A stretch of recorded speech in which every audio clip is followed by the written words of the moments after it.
our time management and how we constantly need to manage our time in a very fast-paced environment in our daily lives. But the good news is that time is the one resource we all have it equal in measure.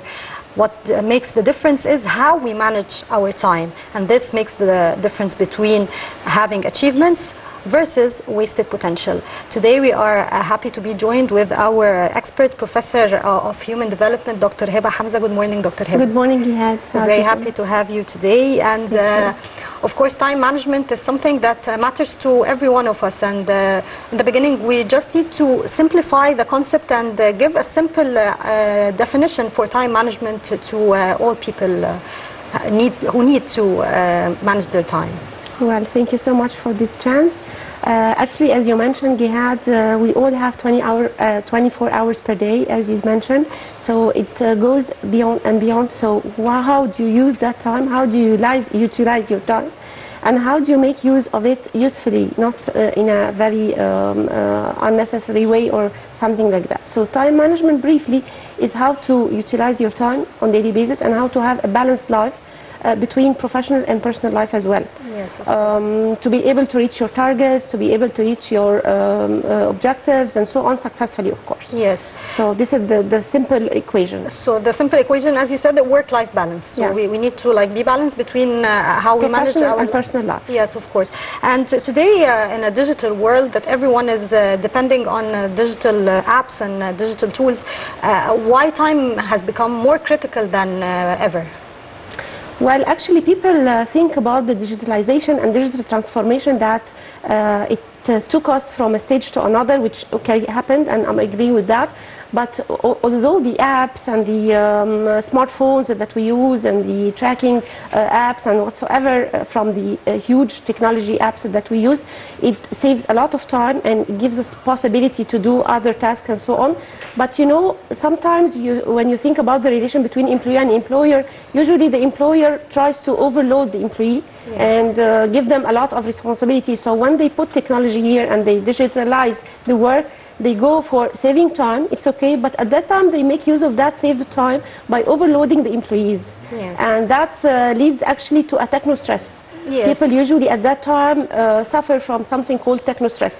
This is a very interesting concept that it's first time to hear about it, techno-stress. Let's go for a break and see this report that gives a thorough analysis about our issue and come back to our audience and tell them more about techno-stress.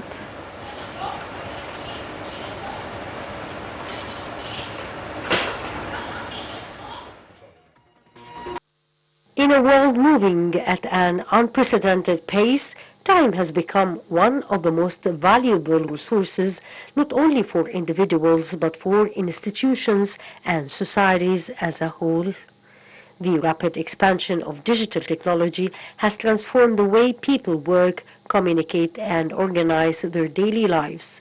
Smartphones, artificial intelligence, digital platforms, and remote working tools have made information and services available around the clock, but also create new pressures, including constant connectivity, digital distraction, and difficulty separating professional and personal life.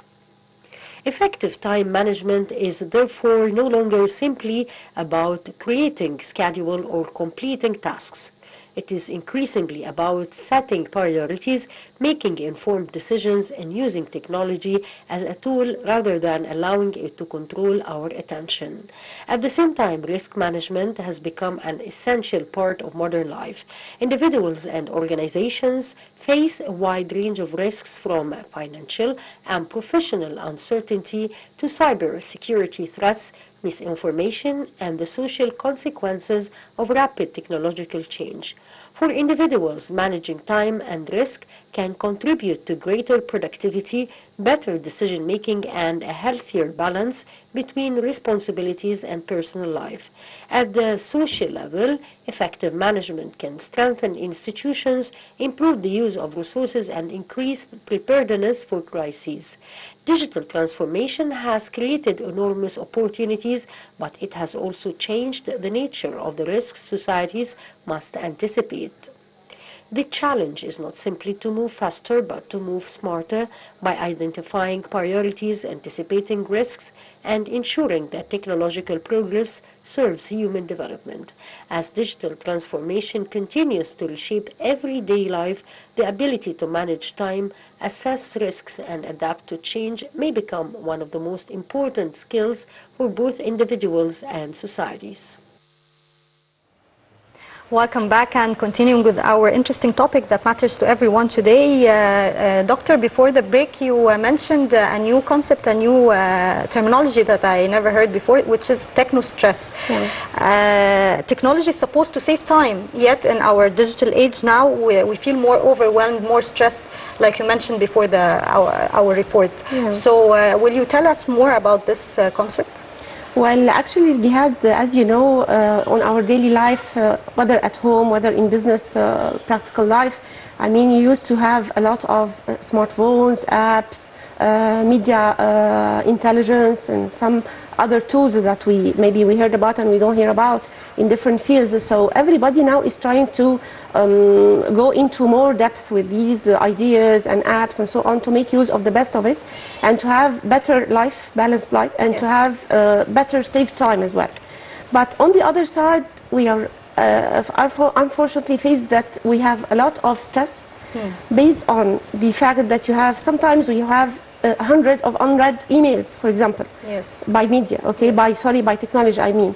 Sometimes you have a lot of missed calls that you're unable to reach and to cope with. And this puts more pressure on people. More pressure, yeah, of course, definitely more pressure. And you sometimes while you're sleeping, you think that you are already thinking while you're sleeping. Yes.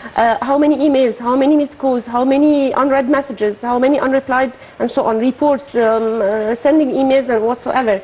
So this also makes a lot of load on people. Without feeling that. It automatically happens, you know. It became in the DNA. It became, yeah. Yeah, of course, and you know the syndrome when people feel like they're hearing vibration and there is no vibration? Yeah. It goes by default that you get used to that. Yes. So that's why we go into the techno-stress. This is the stress that comes due to technology. Technology, yes.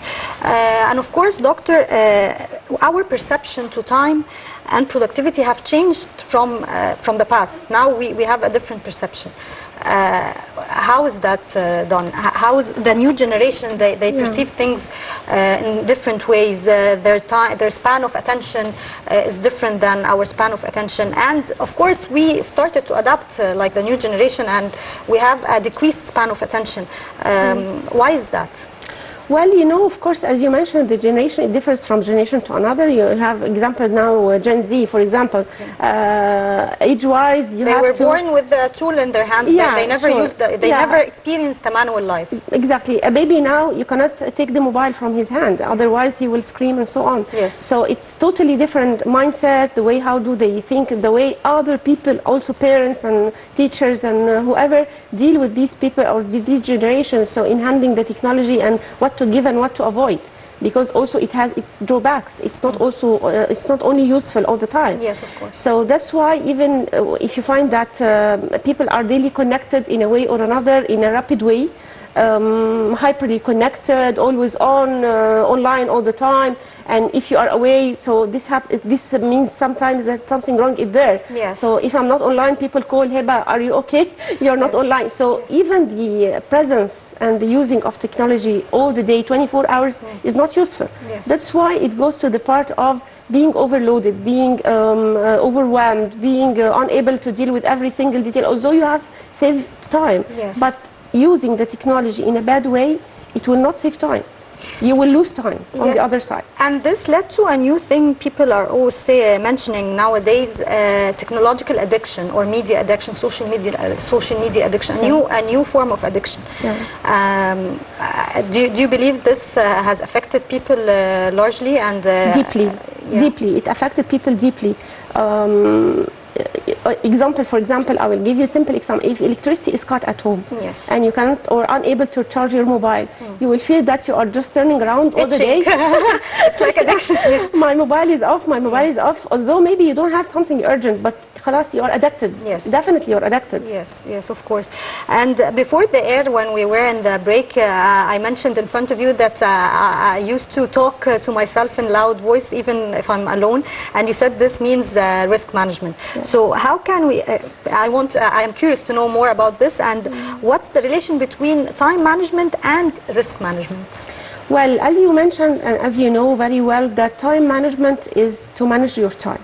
You have 24 hours per day, and you need to manage these 24 hours to do all your tasks, all your responsibilities, all the tasks that you need in life, okay, whether business or personal. But if you are not making that in an effective way, you're not managing your time effectively, you will face risk. What risk and what type of risk? You will not be able to achieve your targets. You will be overwhelmed. You will find that you will face a lot of stress. You will be facing a lot of stress. You will be having like mind noise, okay, thinking about this and that. So like when you are saying that you are talking to yourself, this is what we mentioned. This is out of the noise? Yeah, this is what we mentioned, mind noise. Your mind is making a lot of noise. So some people talk and some people just internally keep talk. It inside. Keep it and suppress. Yes. Yeah. So suppressing is different issue that leads to huge diseases and more stress. Yeah, more stress. That is too bad for people. That's why risk management and time management, they are going parallel.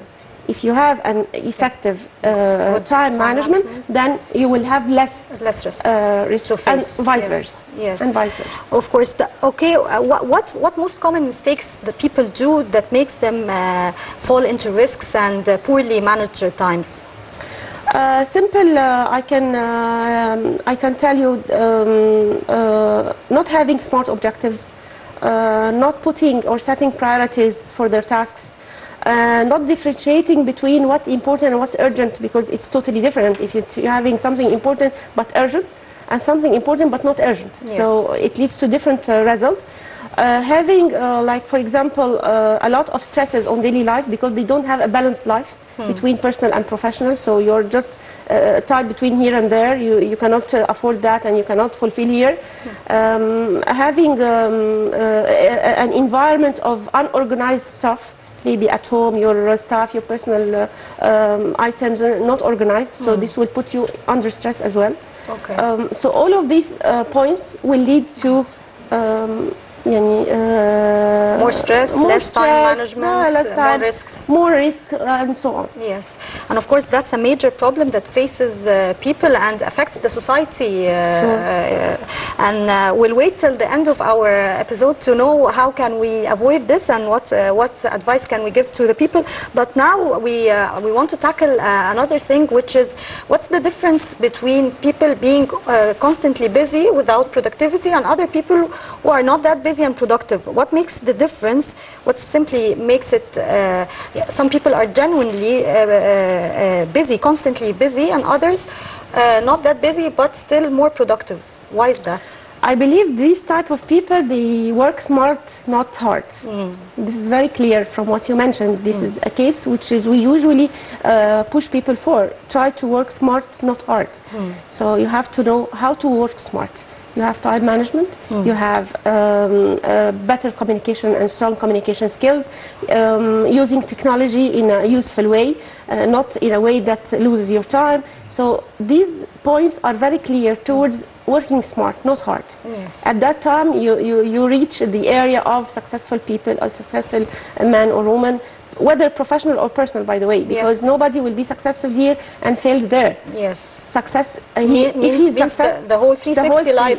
If you're achieving success in your business and you will not be successful in an area and failed in another one. Yes, of course. But some people focus just on the professional level and they neglect their social life, believing that this is success. But on the long run, it reflects badly, and people get burnout and more of those stuff that makes them later on not very sufficient and efficient in their work life. Because they don't work smart, they work hard on one area, which is professional, not personal and professional. Yes, of course, doctor. And we always mention the drawbacks of technology and artificial intelligence, but now we want to shed light on the benefits of digitalization, how digitalization can help us manage more our time. The useful usage of digitalization leads to more productivity. It's very essential and very, I think it's not a skill, by the way, it's a necessity to have professional and personal growth.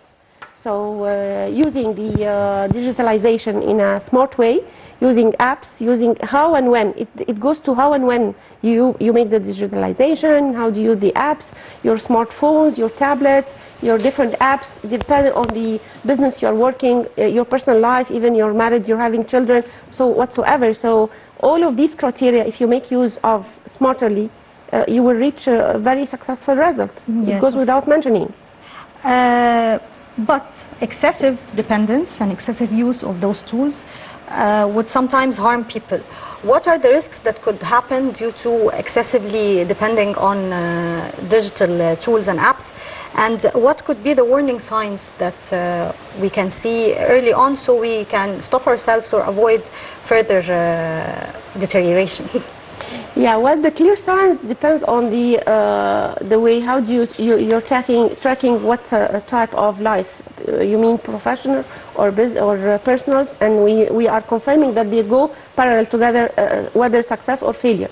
So first of all, the main signs that you will find that this man or this woman is not organized. This is number one. They are not using the apps or the AI tools or whatsoever in a professional way. They are just using for being used, but they are not using it smartly and effectively. Second, you will find that having no balance in life, this will lead into stress, as we mentioned. So this again will go to failure. Maybe not on the short term, but on the long term will be very clear for him. Yes. Yes. So all of these signs we usually see in our daily life, but the most important not to only to see, but to avoid, how to avoid, yes, and course. to work on. Yes, of course, doctor. And you as a human development professor, from a human development perspective, how does effective time management reflect on mental resilience and better mental life, smoother decision making? How is that reflected on this? Well, I believe people should work on that since childhood. Since childhood, we have to build that on our kids in schools, in universities, and parents at home. If they are very well oriented and trained on how to make use of the time and how to be resilient and how to be consistent and so on, this will be built together with their age, with their education, with their personal life. So at that time, on the long term, they will be a successful figures in society, and they will be adding to themselves, and to the society as well. So it goes from all aspects of society, family, universities, schools, and so on. Yes, and this takes us to the question of schools and universities. How do you see, is there a certain advice we could give in our curriculum to our students, young generations? How can we put this as a core part of their upbringing and their education from early on, as you mentioned, Doctor? How do you see it that we can do it? Well, I believe that nowadays our schooling system and universities are taking a very positive milestone toward that. That was totally felt during the last 10 years. Starting from the training programs that they used to schedule for the children, for the students of the universities, project-based learning that was very clear even from first primary stage. They used to have some projects to be submitted. Yes. And project management leads to time management, leads to being oriented with a task or a target or whatsoever. So since childhood, actually schools started to do that in Egypt, and that was a very vital step. Going into the universities on a higher level, of course, putting calendars, taking time management training, dealing with the professors in the university in a way or another, and how to deal with the whole community in the university. So this all takes the role and takes the steps towards effective time management. Yes, and finally, Doctor, before we say goodbye to our dear viewers, we want like 3 most important principles that people could follow so they can achieve a successful time management in their lives. I believe the main 3 most important points is, first of all, we have to set targets and know how to set the priorities. This is very important to be able to go ahead. The second point is using the technology in a useful way, what to use and when and how. And the last point to have, which is the last one, but the most important as well for me, to have a balanced professional and personal life. Yes, work-life balance is Yeah. the key to every successful person. We were very happy to have you today, Doctor, with us, Dr. Heba Hamza, Professor of Human Development. She told us a lot about this issue that matters to every one of us. Thank you, Doctor, and thank you, our viewers. We hope you enjoyed our episode today. We'll go for a short break and come back to you.